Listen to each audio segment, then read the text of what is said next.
Hello everyone, so I'm going to continue expanding my Honda collection here in 1/64 scale, and this time it's by Kyosho. It's the Honda Integra Type R.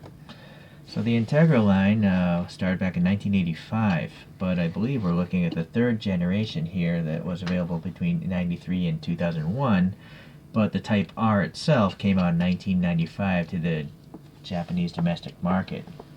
It was making around 200 horsepower. It had a whole bunch of upgrades. A helical limited slip differential, extra spot welds, thicker steel in certain areas, and they had to reduce the weight in other areas to overall have a reduced weight, but they put a lot of weight into better performance as well. A lot of engine tweaks, hand polished porting. That's pretty impressive. Let's see what else. Intake and suspension upgrades as well. And then this thing is a highly revered vehicle in Japan. Some car magazines called it, better than even some four-wheel drive cars of the time, putting it up against the GTR and the WRX STI. Evo magazine named it the greatest front-wheel performance car ever. Let's see, AutoChannel.com called it the best handling front-wheel drive car ever. And so the aftermarket value of these things is quite high.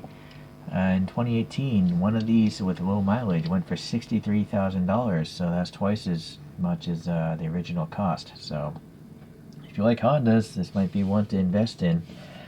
Alright, so let's take a closer look at this guy. It's obviously yellow. It's not metallic though, it's just a regular standard yellow, I would call it. The wheels themselves is quite common from Kyosho, well done. You can see that there's air passing between the spokes, and they have the 5 lug nuts there. The tires there, they're not very, they have some curvature to them. They look like modern tires, they're not just slab-sided. We have the Type R printing there, that looks pretty nice. Yeah, there we go. No, maybe that says VTEC, what is it? No, it is Type R. Integra Type R, actually. Okay. We have some orange there on that bump. It's a little bit offset, but there is a physical bump there. It has casted in mirrors and no reflectivity indication, which is common for Kyosho blister packs. The flush door handle seems okay. The yellow paint always has a hard time covering up the casting, but this one's done a good job. You can see a little bit of the edge there, how dark it is, but overall it's pretty nice. Front end, we have the red Honda badge, looks good. Clear lenses and some indication of separate light buckets there, with the separator there. I think I don't know if that yellow is part of the casting. I think it is. So I don't get an impression of any orange paint back there for the side marker. Okay, well anyways, this is apparently a real vent. It goes very far in. Same with that. Or actually, this one's bottoming out, probably against the plastic base. Alright, so there's some raised painted black wiper blades there. There's a black interior with probably really good details, but without a flashlight it'd be hard to tell. I'm not going to bother this time. We have a separate plastic wing and a whole lot of grime. And this must be from a personal collection. It didn't come in a box or anything like that. Yeah, that's some dust from however old this is. I don't know how old it is. Honda badge there. Red plastic tail lenses there. Oh, this one's a little loose. No license plate, just a recess for it.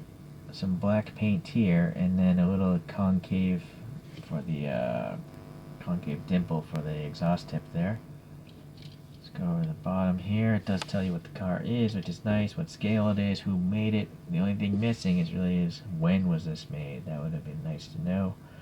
Being a press fit together base is probably one of the older ones, so it's probably like pre-2010. Nice treads. They look like modern treads. Oh, yeah, I know some of you care about that, but there's your answer. Rain gutter depressions, okay. Now, I'm just looking for paint problems because I'm gonna guess this is old, but I don't see any paint problems, so I think I lucked out. Oh, I didn't even notice the first time around. These taillights have like the white backup lights, really nicely separated, and this time I can see the orange turn signal. So the taillights seem to be a lot better than the front headlights. Yeah, I still don't see orange there, but it's nice to see the little striations there, so they look like reflector prisms. Alrighty, let's compare to a couple of the cars here.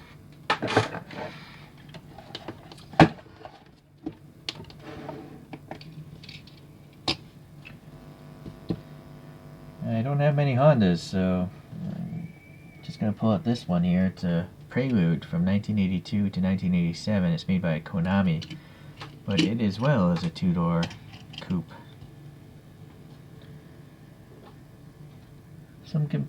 Maybe a competing car could have been this Toyota Celica ST165, and this again is made by Konami.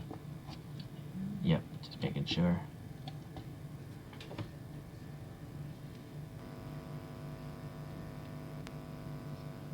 So yeah, they're all pretty similar in their proportions, I would say. In summary, I would have to say I lucked out with the lack of paint rash on this guy. I will let you know that I have a couple of the Honda models coming in. I think some Inno 64, so they're going to be a level of detail much higher than this Kyosho. But again, it's all price related. So hopefully you'll stick around and I'll get those videos out to you one of these days. Alright, thanks. Bye.